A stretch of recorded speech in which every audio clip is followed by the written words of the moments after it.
بسم اللہ الرحمن الرحیم، السلام علیکم ورحمۃ اللہ وبرکاتہ۔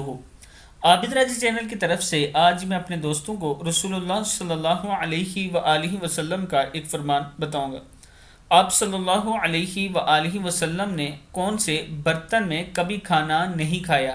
حضرت انس رضی اللہ تعالیٰ عنہ فرماتے ہیں کہ نبی اکرم صلی اللہ علیہ وآلہ وسلم نے میز پر یا تشتری چھوٹے چھوٹے برتنوں میں کبھی کھانا نہیں کھایا۔ پوچھا گیا کہ پھر کس چیز پر کھانا کھاتے تھے تو حضرت انس رضی اللہ تعالیٰ عنہ نے فرمایا دسترخوان پر۔ ابن ماجہ میں ہے۔ اور رسول اللہ صلی اللہ علیہ وآلہ وسلم اپنے گھر والوں کے ساتھ مل کر کھانا کھاتے تھے۔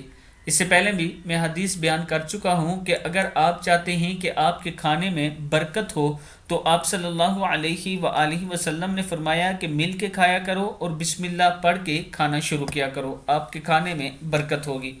آپ دوستوں نے اس پر ضرور عمل کرنا ہے۔ السلام علیکم ورحمۃ اللہ وبرکاتہ۔